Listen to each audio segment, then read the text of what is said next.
Empty your pockets, girl. Right here. Right now. HOA president's voice cracked across the community center like a whip, freezing everyone mid-breath. If you didn't steal the jewelry, you won't mind proving it.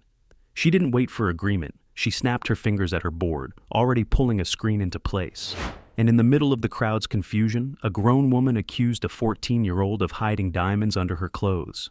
"Don't argue, we're not asking, you're complying," she barked, eyes sharp with entitlement. Then the panic started. People murmured, phones rose, someone gasped as the board member declared it a security emergency. The chaos spread fast enough to drown out the niece's trembling voice. And while the self-appointed authorities dragged her behind that flimsy barrier, the one man who could have stopped all of it arrived too late, standing in the doorway, drenched in disbelief, his uniform catching the fluorescent light like an accusation. They didn't know the quiet night guard had commanded entire precincts. They didn't know who they were humiliating in public. They didn't know this moment would become their undoing. Before I show you the exact second the truth cracked everything open, let me remind you, this isn't just a story about a wrongful accusation. It's about what happens when you underestimate the wrong man. By the way, where are you watching from? Tell me in the comments below. The guards thought they were dealing with a powerless worker. They had no idea they were provoking a storm. He stepped forward slowly, calm enough to scare anyone paying attention. No shouting, no threats. Just steady, controlled movement. Like a man who'd seen far worse than HOA theatrics and had learned the price of exploding too soon. Even the way he exhaled seemed deliberate, as if he were locking something dangerous inside. People like to forget the night guard existed until they needed him. Tonight, they would regret that. He didn't call out. He didn't protest. Instead, he crouched slightly to meet his son's frightened eyes, grounding the boy before grounding himself. The moment between them was quiet yet heavy. A father absorbing his child's fear so the boy wouldn't have to hold it. That calmness, the kind forged in darker places, cast a strange pressure across the room, though no one could explain why. Inside, something deeper twisted. Grief, anger, memory. Years of swallowing injustice to keep life safe for his son. Every humiliation he'd endured since moving here tightened into a fist behind his ribs, but he didn't let it show. He'd learned long ago that power isn't loud, it's patient. He focused on his niece's trembling silhouette behind the thin divider. The betrayal of seeing her small shoulders hunch under commands she didn't understand carved something sharp through him. Even then, he didn't move toward anger. He moved toward clarity. He scanned the scene, not emotionally, but methodically. The crowd's positioning, the board's improvised authority, the absence of real security protocol, the fabricated emergency clause. Every detail slotted themselves into place the way only a trained investigator's mind could assemble them. But to everyone else, he was still just the man who patrolled the gates. He stood there absorbing the humiliation with a terrifying stillness. Anyone watching closely would have noticed the subtle shift, not weakness, restraint, like a man balancing on the edge of something he had vowed never to become again. He had promised himself he'd never let his past surface, not after it cost him everything. But this violation of a child under the guise of authority, brushed dangerously close to the line where promises break. When his niece stepped out from behind the divider, face streaked with tears and hands trembling, something irreversible clicked in him. The board members looked satisfied. The onlookers whispered relief that the girl wasn't hiding anything. Mirabelle strutted with the arrogance of a queen who believed her decree was justice itself. They didn't notice the faint shift in his expression, the one that marked the beginning of their downfall. He walked toward his niece with slow, measured steps that somehow felt louder than the president's orders. Each step was a vow, not just to protect her, not just to expose them, but to make sure this community understood what real accountability looked like. He offered his jacket to her before anything else, draping it over her shoulders with quiet gentleness. His touch, steady and warm, contrasted painfully with the callous handling she'd just endured. While the board talked about procedure and protocol, he focused on her breathing, guiding it back to steadiness the way only someone experienced in trauma response could. People watched, unsettled. They didn't know why, but something about him suddenly felt dangerous. He turned his eyes toward the HOA board, and in that silent stare, for one brief moment, The mask slipped. Not enough to reveal who he truly was, but enough to warn anyone perceptive that they had made a mistake larger than they could fathom. And though no one else realized it yet, that quiet moment, the way he looked at the screen, the board, and then at the room, marked the exact second the victory strategy began. Not with shouting, not with confrontation, but with calm, surgical certainty. The kind only a man trained to dismantle careers, criminals, and corruption could possess. And the HOA had just given him the perfect reason to reawaken every skill he'd buried. He stood there in the middle of the community center, his jacket around the girl's shoulders, the last echo of Part 1's silence still hanging in the air. Her breathing steadied against him, but the room hadn't settled. Whispers crawled along the walls. Shifting feet. Avoided eyes. Everyone sensed something shifting, even if they didn't understand it yet. The board members assumed the quiet night guard would bow, apologize, maybe shuffle her out the door. But he wasn't moving. Not anymore.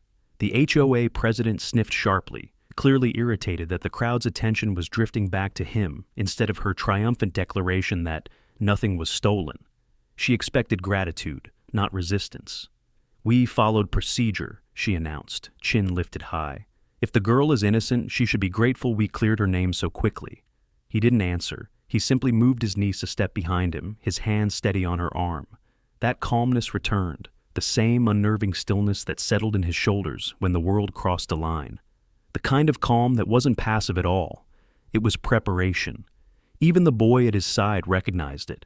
He tugged his father's sleeve gently, whispering, "Dad, let's just go home." He wanted to. For the boy's sake. For the niece who'd already endured the worst humiliation of her life. But going home now meant letting a public violation bury itself under HOA paperwork and gossip. People like Mirabelle thrived on moments like this, where fear, confusion, and shame silenced the victims. He couldn't allow that. Not today, not with a child. He straightened slowly, the jacket still draped around the girl, and scanned the area. Every detail mattered. Who was filming? Who was whispering? Who looked uncertain? Who looked guilty? His mind wasn't reacting emotionally. It was categorizing evidence, patterns, inconsistencies. The way he'd once done in interrogation rooms and high-stakes operations. Mirabelle mistook his silence for submission. "You're welcome," she said smugly. "Next time, keep your family under closer supervision." A few residents gasped under their breath. Others froze, unsure whether to defend him or avoid involvement. Power often made cowards of crowds, but it also created witnesses, and he needed witnesses. His voice, when it came, was low, controlled. "We're done here," Mirabelle blinked. "Yes, we are." "Not in the way you think," he added without raising his tone. She stiffened. Her board members shifted uncomfortably, glancing between one another, sensing a miscalculation. He didn't raise his voice. He didn't posture, but the weight of what he wasn't saying pressed on them. He looked at the divider they'd dragged out so quickly, a prop now stained with shame. Then he turned to leave, guiding both children with a hand on each shoulder, not retreating, not defeated, moving with purpose, a purpose the board members couldn't yet decode but instinctively feared. Outside, the evening air cooled the girl's flushed cheeks. She clung to his jacket, trembling less now, but still shaken. The boy stayed close to her on the walkway, silent in a protective way only children learn after losing too much. Too young. The night guard led them to his cart, helping the niece settle on the seat while he crouched before her, meeting her eyes gently. "You're safe now?" he reminded her, voice softer than before. Her lip quivered. "Did I do something wrong?" "No." The word came with quiet force. "They did." He didn't elaborate. Not yet. He wouldn't let her drown in details she wasn't ready to hear. He also didn't want the wrong ears catching fragments of the truth before he set the stage himself. Timing mattered. Chaos only benefited the guilty. Precision protected everyone else. As he started the cart, he became aware of someone lingering near the community center's steps. The treasurer, hovering behind a column, wringing his hands. The man looked torn, watching the departing trio with something like regret. The guard held his gaze for a second, reading the guilt. A conflicted ally, useful later, but not now. He drove the children home slowly, letting the engine hum steady beneath them. Every turn of the wheel, every flicker of the streetlights overhead, worked to ground him. This part of him, this controlled, observant, meticulous self, was someone he had buried after stepping down. Someone he hoped never to need again. Today, that hope died. Inside the house, he settled the niece in the living room, wrapped her in a blanket, and handed her water while the boy fetched tissues. The sibling-like tenderness between them anchored him. Seeing her clutch the blanket and breathe shakily awakened every paternal instinct he'd tried to keep quiet in this place. He felt the old weight pressing against his ribs, the weight of responsibility, of injustice, of choices that couldn't be unmade. He sat beside her, leaning close enough to speak without overwhelming her. "You didn't deserve what happened," he said. "And it's not over?" She hesitated. "What happens now?" The corner of his jaw tightened. "Now I find out why they were so desperate to accuse someone." He rose, stepping into the dim hallway as the children stayed together on the couch. The shadows stretched long around him, and for a moment he stood perfectly still, feeling the shift inside himself fully settle. The quiet guard was gone. The man who replaced him was someone the HOA had never met, someone they never wanted to meet. He exhaled once, slow, centered, then turned toward the small locked cabinet in the hallway, the one he never opened unless necessary, the one that held the pieces of who he used to be. Tonight, necessity returned. He stood before the locked cabinet for a long moment, hand hovering above the key taped discreetly behind the frame. The house was quiet, save for the low murmur of the children in the living room. Their voices, soft and fragile, were the anchor that kept him steady as memories he'd buried clawed for space in his chest. He peeled the tape, slid the key free, and unlocked the cabinet with a slow, deliberate turn. The metal clicked, too loud in the silence, as though the house itself recognized what this action meant. Inside were fragments of a life he'd walked away from, a badge he never surrendered in spirit, old case notes no one else had been allowed to read, external drives filled with archived reports, and a worn leather notebook that held the names of people he once trusted, and the ones he didn't. This wasn't nostalgia. It was preparation. He pulled out only what he needed, the notebook, one of the drives, and a small sealed envelope marked with the initials of the only colleague he still trusted. He closed the cabinet again, locked it, and returned the key to its hiding place. The past could stay tucked away. Only the pieces he needed would surface now. He returned to the living room. The girl watched him with wide, uncertain eyes, her fingers still gripping the blanket. The boy leaned against her side, protective in the way children sometimes are when they see someone they care about break. He sat down across from them, setting the notebook gently on the coffee table, choosing his next words carefully. "I need to ask you something," he said softly. "Take your time. Don't rush." Her nod was small, hesitant. "When they pulled you inside that divider, did anyone touch your things, your pockets, your bag?" She blinked, then frowned. "They took my bag from me, said they had to check it properly. I didn't get to see what they did." "Of course they did." He felt the anger coil again, but controlled it. "Did they give it back right away?" "No, the tall man took it to the office," she whispered. That was all he needed to hear. The office wasn't part of any legitimate protocol. The moment they removed her belongings from her sight, everything shifted from accusation to manipulation. "Okay," he said gently. "You did well. None of this is your fault." Her shoulders loosened just enough that he saw the first crack of relief. He stood, crossing to the console where the house phone rested. He didn't need to dial the precinct or any official line, not yet. Instead, he punched in a number he hadn't used in years, a private line. If the man on the other end answered, it meant the world still had some order left. The call rang once, twice, then a familiar voice. "You're not supposed to be calling this number. It's necessary," he replied quietly. A pause. "Tell me where you are." He didn't, not yet. "I'll send you something first. I need it verified, quietly." Another pause, heavier this time. "Send it." He hung up, placed the drive on the table, and plugged it into the small laptop he used only for personal records. He didn't need the association pulling his name up on any official system, not yet. He handled the drive the same way he used to handle sensitive evidence, methodically, carefully, tracing breadcrumbs that others missed. The laptop hummed to life. He pulled up the HOA's digital activity logs he'd copied months ago, a habit he'd formed without even realizing it after watching how often the board abused protocol. He compared timestamps, the moment they declared the jewelry missing, the moment they seized the girl's bag, the moment security footage conveniently cut out for 3 minutes around the accusation. He didn't react outwardly, but inwardly the pieces clicked into a damning line. They created a false emergency. They isolated a minor. They fabricated search authority. And conveniently, the only gap in the center's camera archive covered their so-called confirmation. But the real clue, the one that mattered, sat in a timestamp on a form Mirabelle filed earlier that morning, a property insurance update submitted without alerting anyone. He zoomed in. The claim had been modified days earlier. He recognized the pattern of a staged loss. Insurance fraud.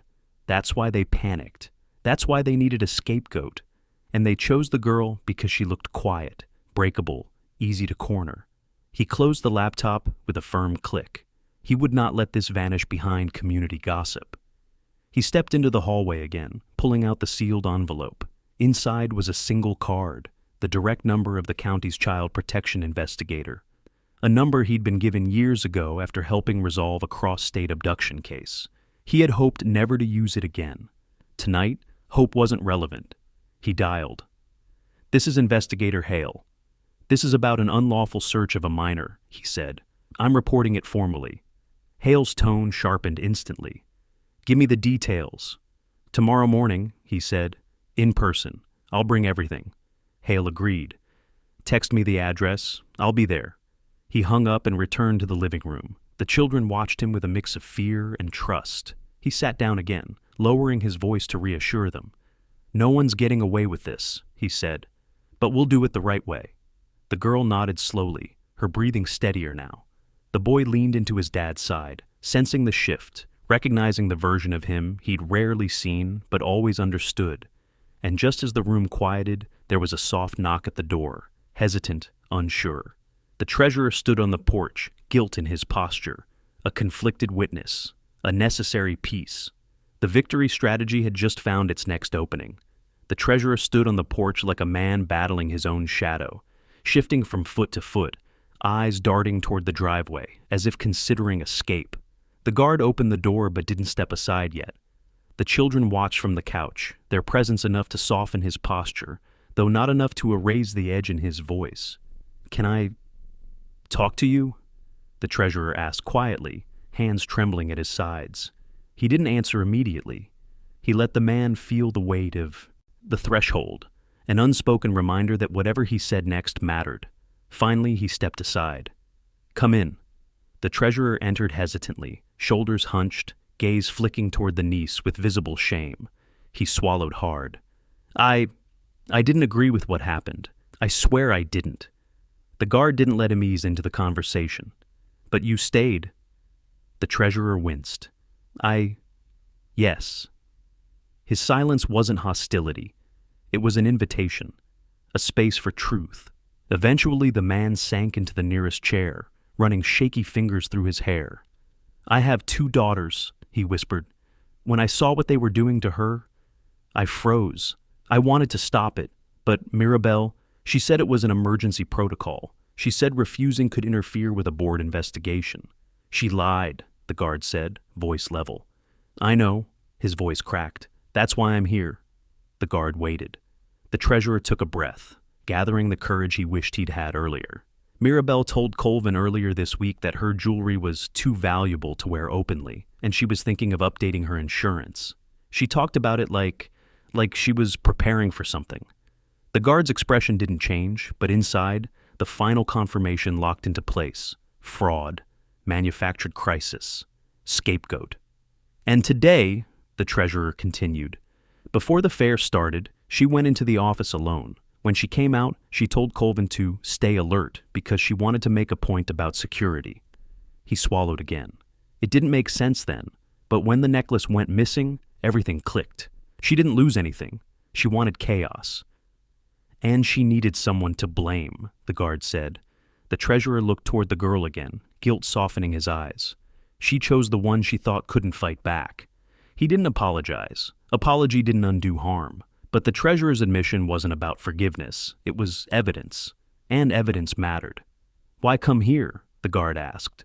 "Because I know what Mirabelle will do next," he whispered. "She'll try to destroy the footage. She'll rewrite the paperwork. She'll make it look like we followed procedure. If someone doesn't act now, the truth dies." The guard's jaw tightened. "The footage is already copied." The treasurer's eyebrows shot up. You already pulled it?" "Hours ago." The man stared at him, finally realizing he wasn't dealing with an ordinary night guard. Not in skill, not in preparation, not in presence. "Who are you really?" He didn't answer that, not yet. Instead, he asked, "Do you still have access to the incident log?" The treasurer nodded slowly. "I'm one of the signatories." "Then tomorrow morning, you're going to retrieve something for me." The treasurer looked terrified and relieved at the same time. "If I help? Yes. Will this end the right way?" He didn't hesitate. "Yes, but you need to follow everything exactly as I tell you." "I will," the treasurer whispered. The guard walked him to the door, offering neither comfort nor condemnation, only direction.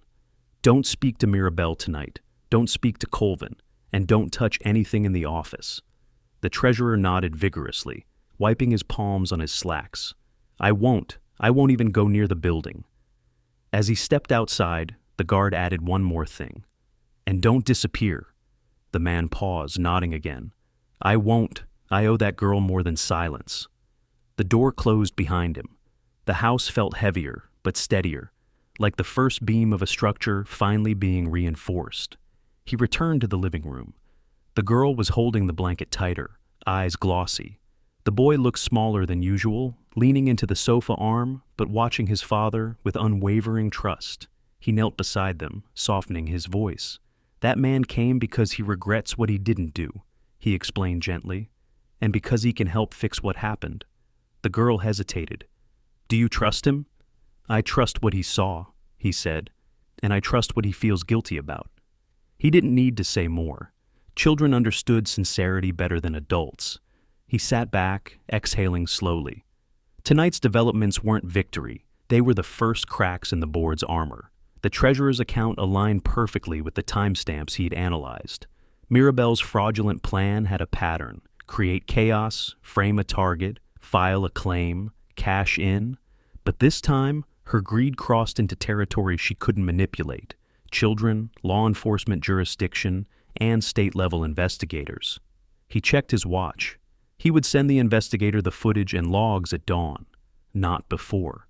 Mirabelle had eyes everywhere during the day. The boy tugged his sleeve again. "Are we gonna be okay?" He pulled the child closer. "We are, I promise."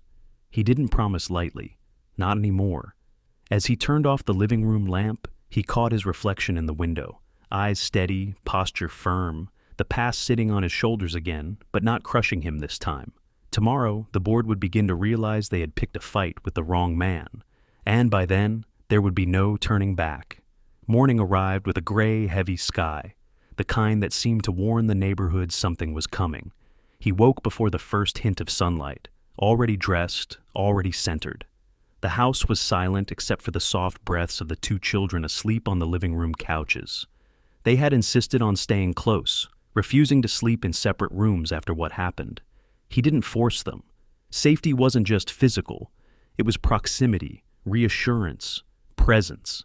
He stepped quietly into the hallway, opened the worn notebook he'd placed on the console the night before, and reviewed the notes he had written, timestamps, discrepancies, and the treasurer's statements. Everything lined up, and everything would be needed. He powered on the laptop again, inserting the copied footage. He scrubbed through the exact 3-minute gap where the camera mysteriously went dark. The metadata reflected a manual override, not a malfunction, not a glitch. Someone had tampered with it. He transferred all of it, logs, footage, metadata, timestamps, into a secure folder and encrypted it. Then he sent a message to Investigator Hale. Ready, 9 a.m., behind community office. Within seconds came the reply, confirmed, bring everything. He shut the laptop and exhaled, the gravity settling over him. Today would begin the unraveling, a soft shuffle behind him. The boy rubbed sleep from his eyes. "You're up early." He crouched beside him. "Big day," he said softly. You don't need to worry. Everything's handled. The child nodded, trusting him without hesitation. Can I stay with her? Yes. Stay together. Don't answer the door unless it's me. The niece stirred awake soon after, bleary but calmer. He offered them both breakfast, though his own appetite was gone. They ate in silence while he prepared to leave, putting on a jacket that fit tighter across the shoulders than it used to. Before stepping out, he placed a gentle hand on each child's head. You're safe here? And they were, for now. He slipped outside, locking the door behind him, and headed toward the back path that ran parallel to the community office. The morning air was cool, carrying the faint scent of freshly watered lawns and distant traffic. He walked with the same calm precision he'd used in countless investigations, each step intentional, each breath measured. As he approached the office building, he saw the treasurer already waiting, nerves practically spilling from his posture. His hands twitched, his gaze scanning the area anxiously. Did anyone see you? The guard asked quietly. No. I parked 2 streets over, the treasurer whispered. Good. They moved behind the building to the employee entrance, where the treasurer retrieved his key card with trembling fingers. The guard stepped closer. Steady, he said, not unkindly. The treasurer swallowed and slid the card. The lock clicked. Inside, the air was stale, the smell of old paper and printers. The office was dimly lit, still untouched by the usual morning foot traffic. Every second here mattered. The treasurer gestured toward the cabinet where the incident report forms were stored. The paperwork Mirabelle forced us to sign is here, he whispered. She wanted to add hers this morning, before anyone else came in. The guard scanned the folders, eyes narrowing as he found the one labeled with the date of yesterday's fare. He pulled it open. Empty. She hasn't filed anything yet. The treasurer paled. That means she's planning to rewrite it entirely. He nodded, which makes this next part even more important. He moved to the desk, powering up the office computer. The treasurer hovered nervously as he accessed the internal HOA system. With a few precise keystrokes, he navigated to the incident logs and found exactly what he expected. A draft version of the report, flagged for board revision. He clicked it open. The treasurer gasped. She wrote that the girl resisted, that she tried to run, and that the search was authorized under emergency safety protocols, the guard added, jaw tightening. She's framing her as dangerous, the treasurer whispered, horrified. That's why we're here. He plugged his encrypted drive into the machine. We'll copy the draft, then pull the metadata showing when it was created. When the download completed, he closed the window and wiped the access trail clean. Now, he said, you need to print the log register, everything they touched, everything they edited. The treasurer nodded and hurried to the printer, retrieving the sheets with shaking hands. Here. He placed the papers into the folder he carried. The groundwork was set. Evidence digital, analog, and corroborated. But as they stepped toward the door, footsteps echoed in the hallway. The treasurer froze. She's early, he whispered. The guard signaled for silence. They pressed against the wall as the footsteps came closer, stopping just outside the office. Mirabelle's voice, sharp, clipped, irritated, cut through the air. Colvin, find the incident file. I want it rewritten before anyone else gets in. Colvin mumbled something, but she snapped, I don't care. It needs to match our narrative. The treasurer looked ready to crumble. The guard leaned close. Breathe. Follow me. He led them toward the back exit, moving with silent precision. Every sense sharpened, sounds confirming positions, shadows mapping escape paths. He cracked the door open just enough to check the outside. Clear, they slipped out quietly. Once outside, the treasurer pulled in shaky breaths. I can't believe how far she's going. This is how far people go when they think power protects them, the guard said. He checked the time. 15 minutes until Hale arrived. Today the truth would leave the shadows. But from the look in the treasurer's eyes, one thing was clear. He wasn't just a witness anymore. He was now part of the unraveling. They stayed in the narrow alley behind the community office until the treasurer's breathing steadied. The guard kept his back angled toward the building, listening for any shift inside, any indication Mirabelle or Colvin suspected they weren't alone. But the only sounds were their muffled voices drifting through the walls, arguing over whose version of the rewritten report sounded more believable. It was almost laughable, the confidence of people who believed they were untouchable. He checked his watch. 9 minutes until Hale arrived. The treasurer wiped sweat from his brow. "I can't face her today," he whispered.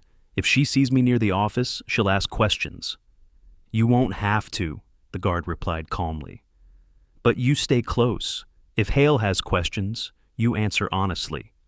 The treasurer nodded shakily. "I will." Together they slipped around the side of the building toward the maintenance path, a stretch of cracked pavement no resident used unless they worked in landscaping.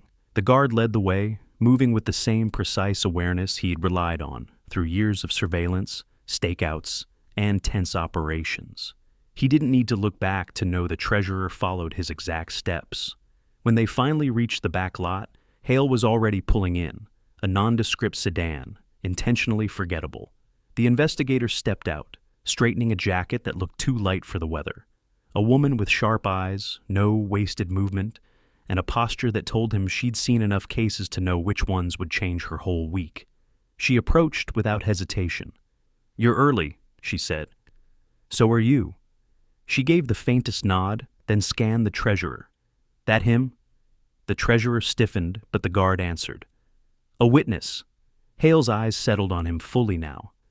"And you're sure the girl was searched without guardian consent?" "Yes," he said. "And that the search was performed by untrained civilians?" "Yes." "And that they falsified the premise of the accusation?" "That's what the evidence will show." Hale took a slow breath, bracing herself for what came next. "All right, let's see it." He unlocked the folder, handing her the printed logs, the incident draft, and the metadata sheets. Hale flipped through them with practiced efficiency, her brow furrowed deeper with each page. "Jesus," she murmured. "They didn't even try to hide the manipulation." "That's not their strength," he said. She shot him a brief glance, curiosity flickering, recognizing something in his tone, something in the way he stood. "Where's the digital evidence?" He lifted the encrypted drive from his jacket pocket. "Password protected?" He nodded. "And verified." Hale took it with gloved hands. "I'll run this through our system once I'm back at the department, but I want a preliminary statement from your witness." The treasurer swallowed hard. "Me?" "You saw what happened," the guard said quietly. "And you know it wasn't right. Tell her exactly what you told me." The man nodded, wringing his hands. Hale stepped aside with him, giving them a few paces of distance. As the treasurer recounted the events, halting but honest, the guard stood watch, scanning the lot, the building, the tree line. Years of training carved his posture, every instinct awake. When Hale returned, she tucked her notebook into her coat. "His statement matches the inconsistencies in the logs. It's enough to escalate." "That's why I called," he said. Hale eyed him more intently now. "Most people don't know how to collect evidence like this." He didn't answer. "And most people don't know my number." Still, he said nothing. But Hale wasn't pushing for identity, only truth. "All right," she said. "Here's what happens next. I'll be filing an emergency protective inquiry. That gives me legal grounds to freeze the HOA's digital systems before they can alter anything." "They'll try anyway," he warned. "I know. That's why I'll be requesting the board members stay available for questioning." She paused. "Including the president. Mirabelle will panic before she cooperates." Hale smirked faintly. "Good. Panic makes people sloppy." He nodded. "What about the girl?" Hale's expression gentled. "I'll need a formal statement from her, but not today. Let her rest. What she experienced falls under child endangerment. This investigation won't be slow." The treasurer exhaled in shaky relief. "You're really going to pursue this?" Hale's gaze sharpened. "They humiliated a minor in public without authority and tried to cover it with fraudulent documentation. That's not just misconduct. That's criminal." A weight shifted inside him, hearing those words spoken aloud by someone with jurisdiction. He'd known it all along, but hearing it confirmed, he felt the first layer of justice beginning to align. Hale took one more look at him, the unspoken question lingering. "Who are you really?" But she didn't voice it. Instead, she said, "Keep your phone on. I'll update you as soon as the freeze is in place." He nodded once. "I'll be ready." With that, Hale returned to her car, started the engine, and pulled out of the lot, disappearing toward the county building. The treasurer sagged against the wall. "I can't believe we actually did this. I thought..." I thought she'd get away with it." "She still thinks she will," he said. "That's what makes this next part count." The treasurer looked at him uncertainly. "What happens now?" He turned toward the path back home, the wind cutting across the pavement with a chill that felt like momentum rather than cold. "Now," he said, "we wait for her reaction. Because Mirabelle Shaw would feel the pressure soon, and when she did, she would make her biggest mistake yet, one he was counting on." He walked the treasurer back toward the residential road, keeping to the maintenance path to avoid any accidental encounters. The morning was still quiet, too quiet for a Saturday in a gated community. No dog walkers, no joggers, no one tending flower beds or sweeping porches. It was the kind of hush that meant rumors had already started spreading, and people were waiting behind their blinds to see how the board would spin the story. And he knew exactly where that spin would begin. Mirabelle Shaw didn't handle pressure, she redirected it, and when someone like her sensed even a hint of investigation, she lashed out at the closest target. He expected her first move before Hale even reached the county office. As he and the treasurer rounded a corner, a sudden buzz radiated through the neighborhood, phones vibrating almost in unison. A neighborhood-wide alert. The treasurer paused mid-step, dread washing over him. The guard's jaw set. He took out his phone. Community. Alert. Emergency HOA notice. A false allegation has circulated regarding yesterday's security review. Residents are urged not to engage with any unverified claims. A board briefing will be held at 3 p.m. in the community hall. HOA President, he exhaled slowly. There it is. The treasurer read the message twice, color draining from his face. She's trying to control the narrative. Of course she is, he replied. She's creating a fog of denial before the truth reaches residents through lawful channels. The treasurer's voice wavered. Should we tell people? No, he cut in gently but firmly. Premature information will make you look like the liar.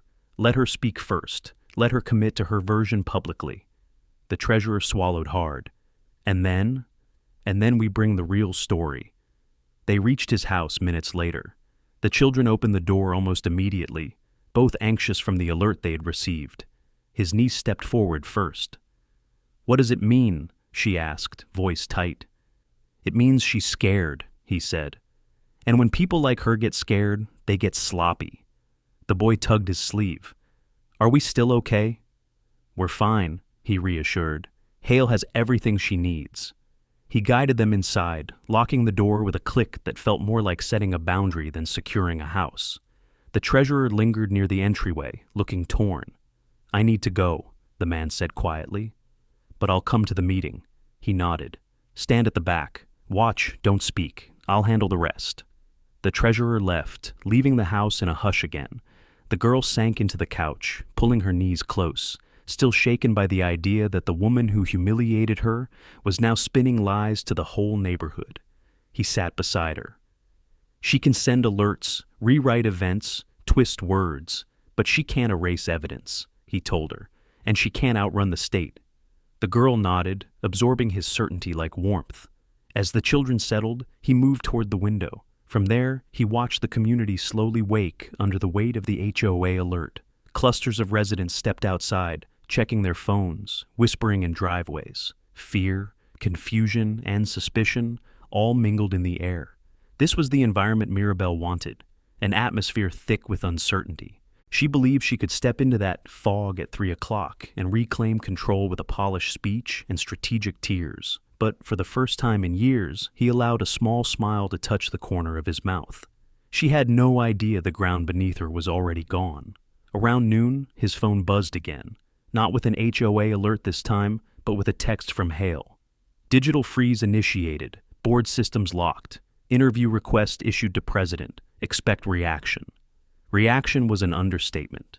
Not 10 minutes later, 3 HOA board members rushed past his house toward the community office, their voices sharp and frantic.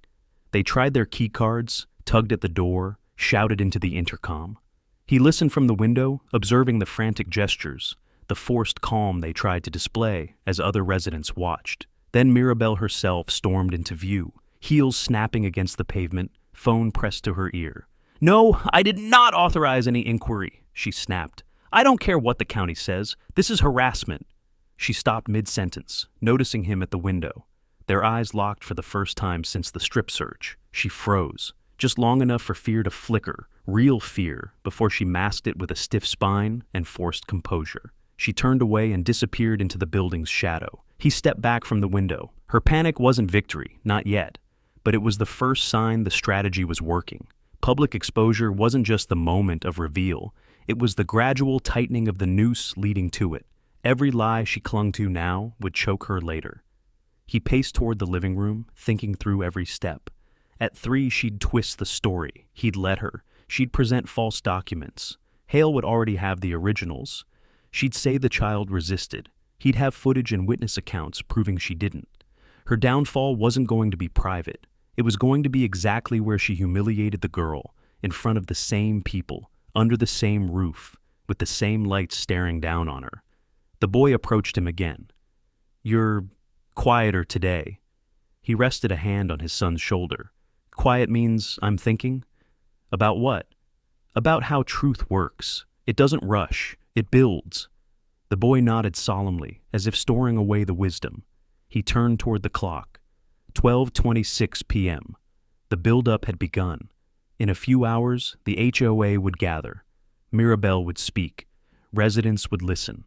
And then the truth, cold, undeniable, fully documented, would tear through the room. Exactly as planned.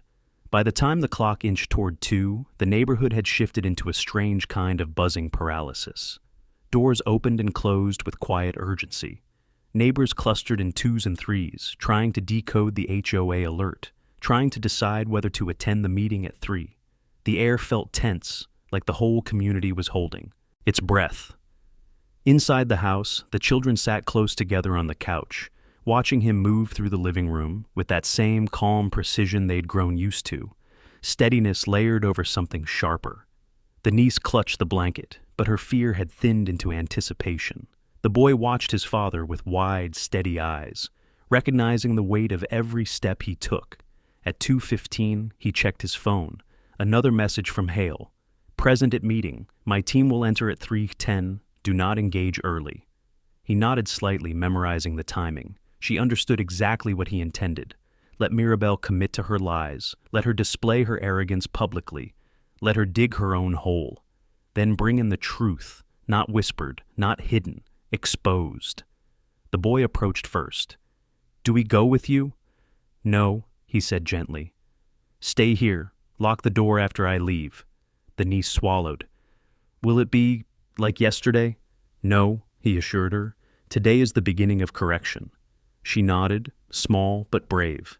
He walked to the doorway and paused, turning back one last time. "Check the peephole before opening for anyone." "We will," the boy promised. He stepped outside, locking the door behind him, then pocketed the key with a controlled inhale. The sky had grown darker, clouds forming in slow-moving layers. Perfect, he thought. Storms had a way of making people honest. As he walked toward the community hall, he watched neighbors trickle in ahead of him, their expressions mixed: confusion, frustration, fear, curiosity. Some glanced at him and looked away quickly. Others stared openly, knowing he had been there yesterday, knowing something wasn't sitting right, but they didn't know why. Not yet. He arrived early and took a position at the very back of the hall. He didn't sit. Standing allowed him the full view he needed. The treasurer entered minutes later, lingering near the door, giving him a subtle nod, an acknowledgement of both courage and terror. He nodded back. "Subscribe CTA, naturally placed."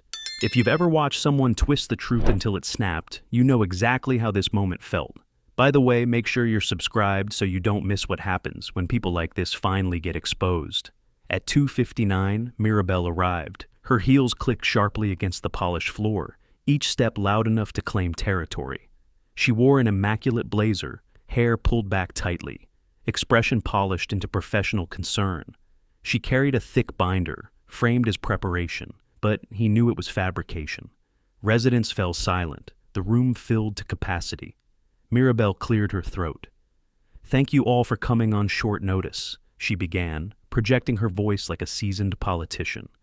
"There has been Unnecessarily, some confusion regarding yesterday's routine security action. His jaw tightened. Routine security action. She spoke as if the humiliation hadn't happened, as if the community hadn't watched it unfold with their own eyes. She continued, flipping to a page in her binder. An item was reported missing. Our team responded appropriately. Unfortunately, certain individuals are now circulating misinformation, attempting to portray the board's actions as improper. Murmurs rose. People glanced around, uneasy. She knew how to sway a room. She always had. And, she added, voice dipping into a practiced sigh, it seems someone outside the HOA has contacted county services based on false premises. This is disruptive and harmful to community trust. The treasurer's shoulders stiffened near the door. Residents' faces twisted. Relief, confusion, concern. Mirabelle was weaving authority and victimhood together like thread. She wasn't done. I want to be clear, she said, lifting a sheet from the binder. The report submitted internally reflects our procedures accurately. No one was treated unfairly. No excessive force was used. The minor involved was cooperative, she paused meaningfully, after initial hesitation. That single sentence stung the room like a slap. He saw the niece's tear-streaked face flash in his mind, the tremble in her hands, the way she folded into the blanket last night. He stepped forward one small pace, not enough to draw attention, but enough to steady himself. Mirabelle kept talking. Let's not allow rumors to misrepresent our community or damage the reputation of our board members. A low hum of agreement rippled from a few loyalists near the front. She smiled slightly, controlled, confident, believing she still owned the room. And then, a sharp knock on the hall's double doors. The entire room froze. Mirabelle frowned. "We are in a private meeting," she announced loudly. But the doors opened anyway. Investigator Hale stepped inside, identified badge clipped to her belt, 2 county officers behind her. The sound of the room shifted instantly. Gasps, chairs scraping, whispers colliding. Mirabelle paled. "Good afternoon," Hale said, voice steady. "I'm here regarding an active investigation involving the unlawful search of a minor." A collective inhale filled the hall. Mirabelle tried to regain footing. "We are in the middle of a private—" "This is no longer private," Hale interrupted firmly. "We have obtained digital logs, altered documentation, and witness statements. We will need to speak with the board immediately." Residents turned in their seats, slowly, like a wave pulling back from shore. Mirabelle's composure cracked. He remained at the back, still, silent. But Hale glanced his way, just briefly, an acknowledgement of the catalyst behind this moment. The truth had entered the room, exactly on time. For a long, suspended second, the hall felt like it wasn't breathing. Residents froze halfway through turning in their chairs. Mirabelle's polished confidence shattered in a single blink, her eyes going wide, then narrowing as if she could will the investigator out of existence. Colvin shifted beside her, hands trembling visibly while he tried to hide them under the table. Investigator Hale stepped further into the room, the county officers flanking her with quiet authority. "This meeting is now under county oversight," she said, projecting her voice with calm finality. "We have reason to believe that yesterday's actions violated state child protection laws." A ripple spread through the residents. Shock, disbelief, vindication, and outrage mixing in a rising hum. Mirabelle snapped, "This is an overreach. You can't barge in here without—" "We have a digital freeze warrant," Hale replied, cutting her off with effortless precision. She lifted a sealed document from her coat. "And probable cause for immediate inquiry." Probable cause. The 2 words that could unravel an entire power structure. The treasurer at the back flinched as Hale continued. "Additionally, we have metadata showing falsified reports, including fabricated timestamps and an attempt to manipulate security logs." Residents erupted in hushed arguments. Someone gasped. Someone else muttered, "I knew it." A woman in the second row stood abruptly, tears of anger in her eyes. "You made a child strip," she shouted, "and now you're lying about it?" Mirabelle held up both hands, trying desperately to regain control. "Everyone needs to calm down." "No," Hale said firmly. "What everyone needs is the truth." Silence slammed down across the room. Hale turned to her officers. Secure the president's binder and any electronic devices. What? Mirabelle barked. You can't take my property. It's evidence, Hale replied calmly. Colvin backed away as an officer reached for the binder. This is harassment, he stammered. We did what we had to. Enough, Hale said sharply. She looked out over the residence, her tone shifting from procedural to human. Yesterday's search was not authorized. There was no legitimate emergency, and the minor involved was denied a guardian's presence. A murmur of disgust spread across the hall. At the back of the room, he watched the board crumble under the pressure they once used to intimidate others. Standing unseen had always been his strategy. Let them build their lies. Let them believe in their power. Let them step into the light so the truth could burn them. Mirabelle tried one last time. We acted under protocol, Hale nodded once. Perfect. Then show us the protocol. Mirabelle's mouth snapped shut. The treasurer's eyes fell to the floor. Hale continued. Because the only protocol we've found is one created last year, with no signatures, no authorization, and no legal standing. Gasps echoed around the room. He took a step forward, not to confront, but because he knew this part mattered. Hale saw him approach and subtly shifted, making space without, acknowledging him directly. A resident turned toward him. Is this true? She whispered. He didn't speak loudly, but when he answered, every nearby ear caught the gravity in his voice. Yes. Mirabelle's head whipped toward him. He felt her stare like a blade.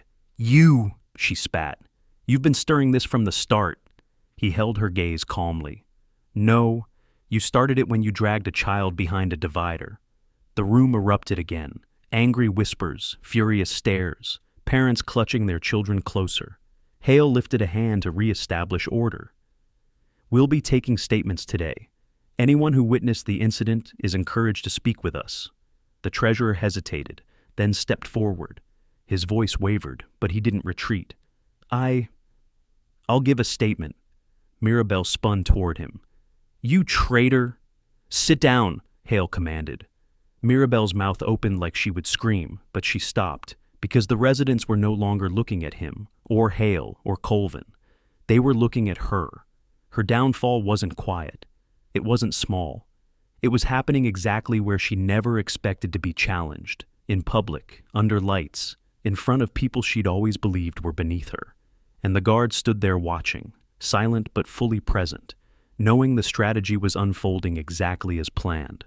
Public exposure wasn't just about evidence.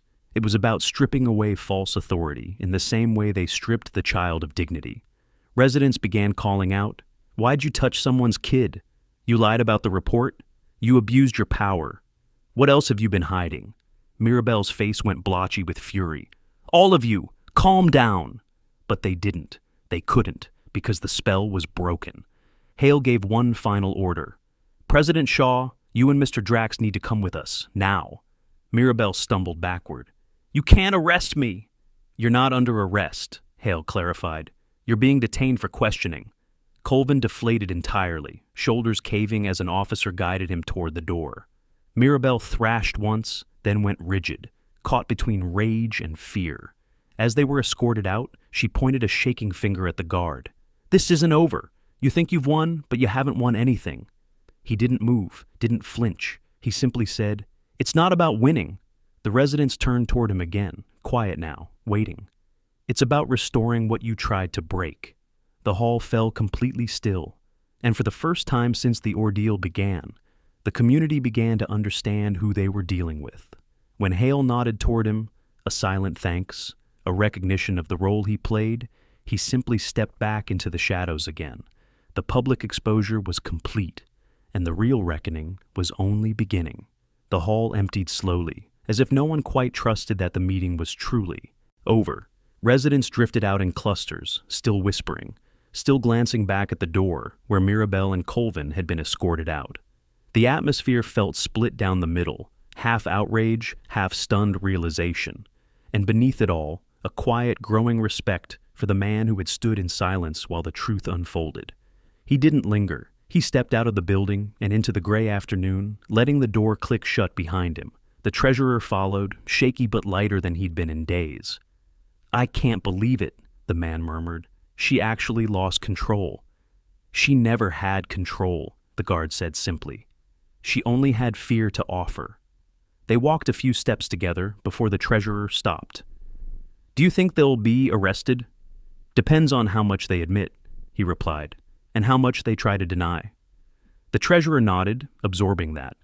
Thank you, he added quietly, for not letting this get buried. He offered no response. The man didn't need it. As the treasurer headed home, he turned toward his own house, sensing the storm clouds gathering thicker overhead. He knew better than to mistake the public scene for a final victory. Public exposure was the turning point, not the finish line. Mirabelle would not go down quietly, not a person like her. When cornered, predators lashed out.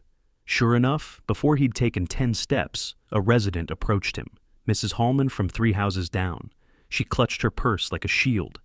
Is it true? She asked, voice trembling. They really did that to your niece? Yes, he said. She swallowed. I'm so sorry. I didn't say anything yesterday. I just froze. You're not the only one, he said gently. Fear makes people silent. She nodded, shame and gratitude blending on her face. If you need anything at all, my family is here. He inclined his head in thanks. It was a small gesture, but meaningful. The victory strategy relied on shifting public perception. And now the community was beginning to turn. He continued home, but as he reached the pathway leading to his door, he saw a shape waiting on the porch. Investigator Hale. She wasn't smiling, but she wasn't grim either. Neutral, a professional resting somewhere between concern and purpose. Walk with me, she said simply. He locked the door behind him, checking once to ensure the children were still safe inside, then stepped off the porch and joined her on the sidewalk. Hale spoke once they were a few houses away. We interviewed Shaw and Drax, she said. You were right, she panicked fast. She always does, he replied.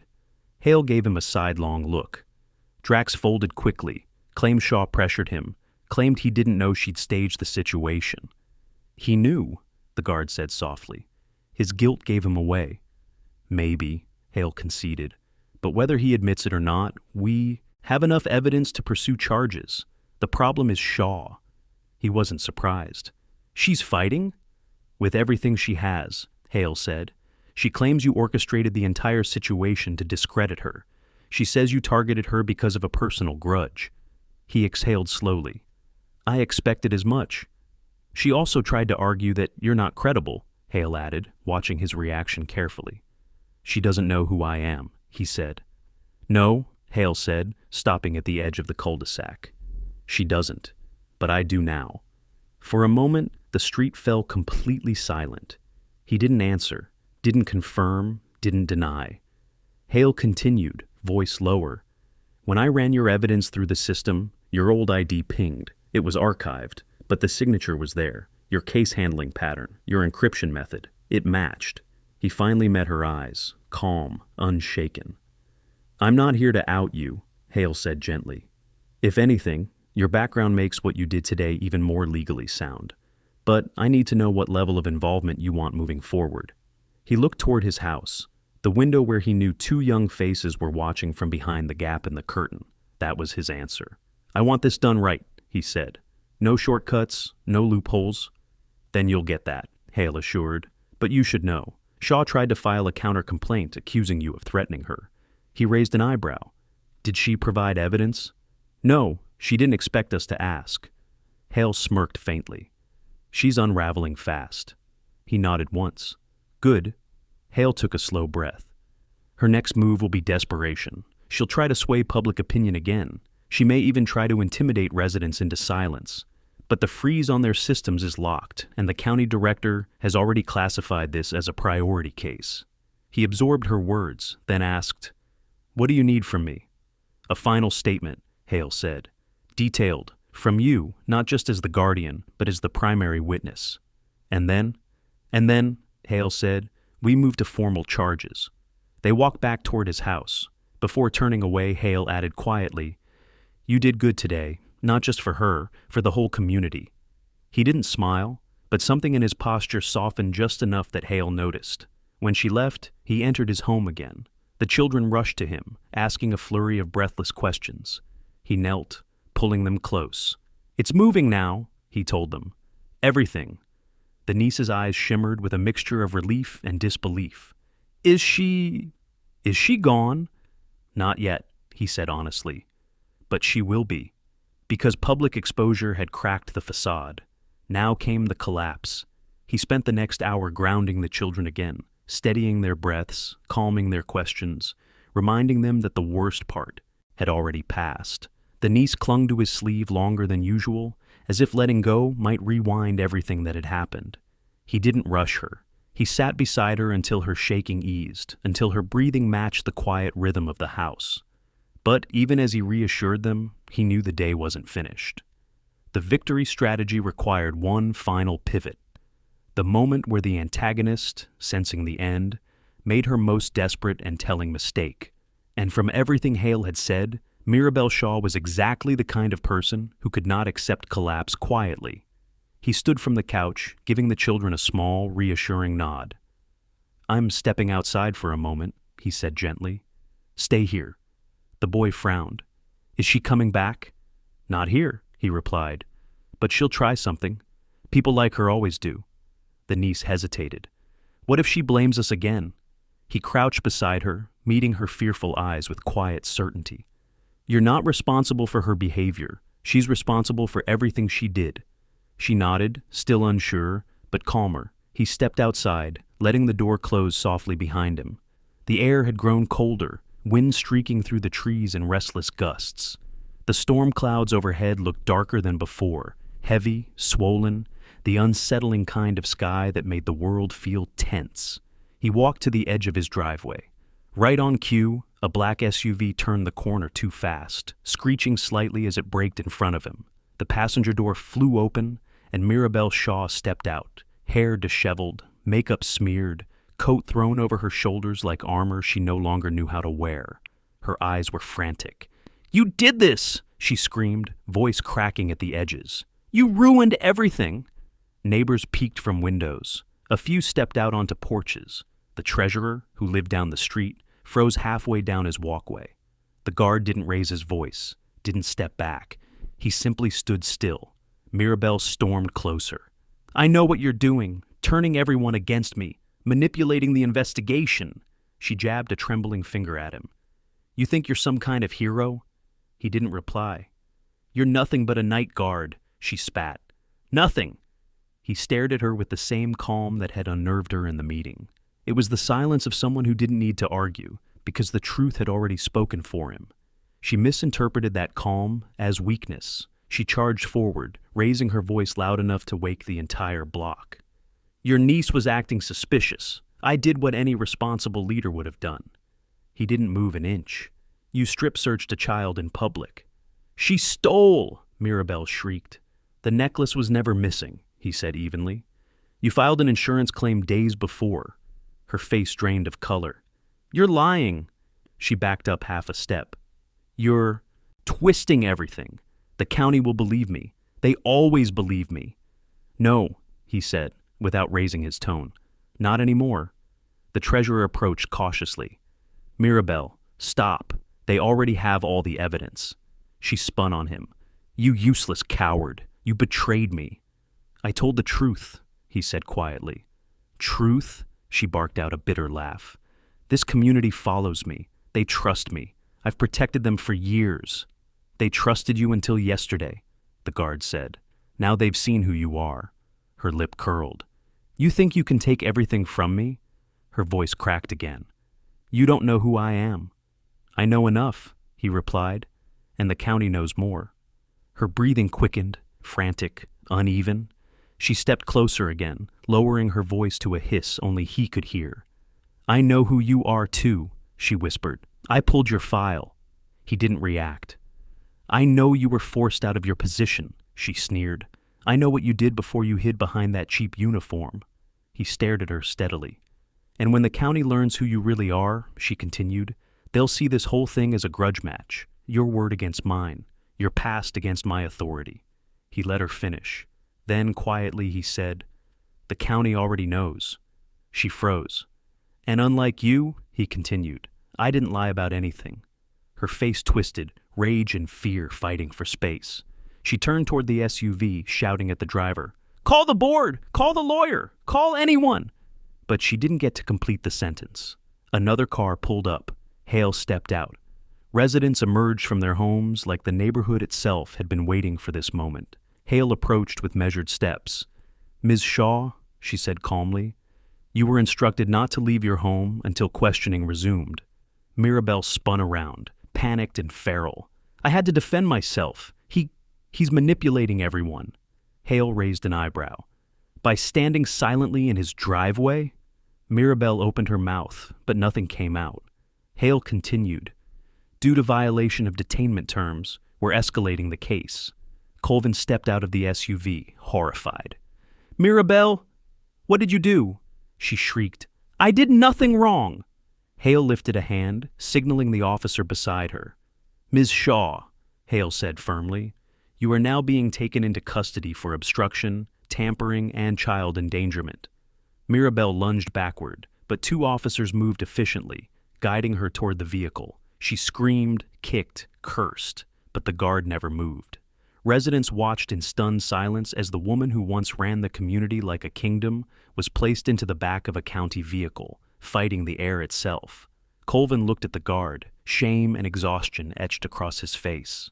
"I'm sorry," he whispered before climbing into the SUV. Beside another officer. The doors shut. Engines started. The cars rolled away, leaving the street in a breathless hush. Then slowly, very slowly, neighbors turned toward the guard. Not with fear, not with suspicion. With respect. The community had just witnessed the collapse in broad daylight. And it wasn't the end. It was the beginning of accountability. When the county vehicles disappeared around the bend, the neighborhood lingered in a strange, suspended quiet. The storm clouds above seemed to soften, light pushing through in patches as if the sky itself was exhaling after holding tension for too long. Residents remained frozen on their porches and sidewalks, every eye drawn toward the man still standing calmly on his driveway. But he wasn't looking at them.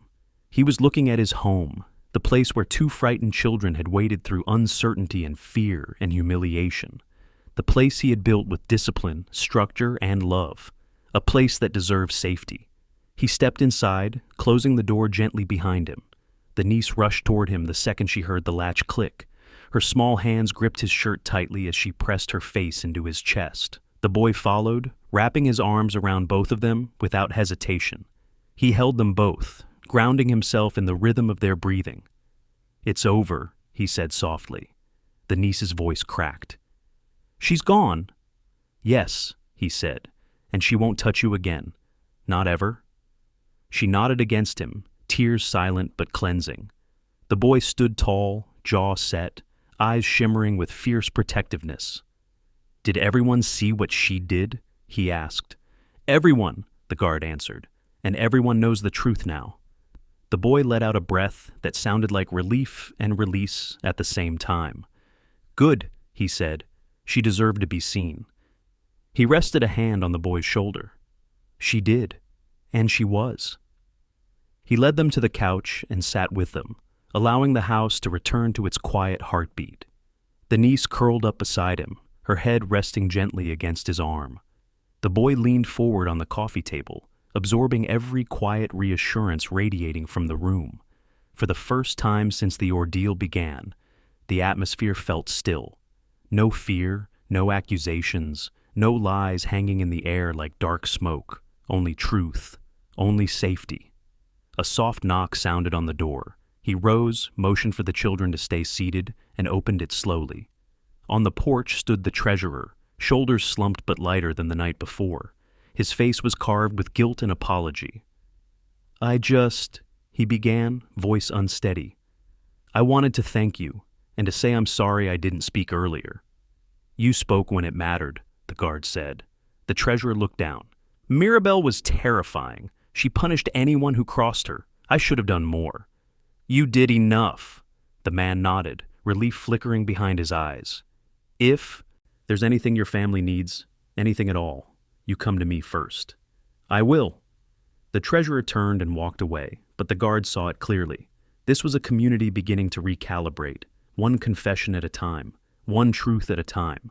Another knock. Mrs. Hallman from earlier, then the Daniels couple, then a young father he'd never seen before. Neighbors came one by one, offering words that had been trapped behind fear for months, maybe years. Thank you? She heard a lot of people. We're grateful you didn't stay silent. If you ever need help, we're here. He didn't linger on compliments. He listened, answered simply, and let each person reclaim the courage Mirabelle had stripped from them. When the neighbors left, the house returned to its quiet calm. The children watched him from the couch as he locked the door again. You okay? He asked them gently. The niece nodded. I feel lighter, the boy added, like she can't follow us anymore. She can't, he confirmed. Later that evening, after the children settled into a calmer routine, he stood in the kitchen, letting the stillness sink into him. The storm outside finally broke into a soft drizzle, tapping against the windows like a steady metronome. The victory strategy had worked exactly as intended, public exposure followed by poetic justice. Mirabelle's power had come from shadows, from whispers, from control through fear. Removing the shadows had taken her strength. Exposing her had taken the rest. And now the community knew the truth. He stepped onto the porch, letting the rain cool his face for a moment. The neighborhood lights glowed softly, flickering on one by one. This was no longer Mirabelle's territory. It wasn't a kingdom of fear anymore. It was simply home. Investigative vehicles wouldn't be returning tonight. The county's work would stretch into weeks of testimony, legal motions, official hearings. But the dangerous part, the part that left trauma behind, was done. He stood there quietly until he heard the niece's voice behind him. Can we sleep now? She asked shyly. He turned, offering a small nod. Yes, he said. You're safe. She smiled, small but real, and walked back inside. He followed, closing the door behind them as the final barrier against a chapter now closing for good. He tucked the children in, turned off the lights, and sat in the living room for a moment longer, letting the weight settle. The house felt fuller now, warmer. Justice had a way of doing that, returning breath to the places where fear once lived. Before heading to bed, he glanced around the darkened room, quiet, steady, his sanctuary once more, and allowed himself a rare, soft exhale. Justice wasn't loud. It was steady. It was earned. And tonight, it lived here. Subscribe and don't miss our next story. Trust me, you'll feel it. And tell me in the comments, what injustice should we tackle next?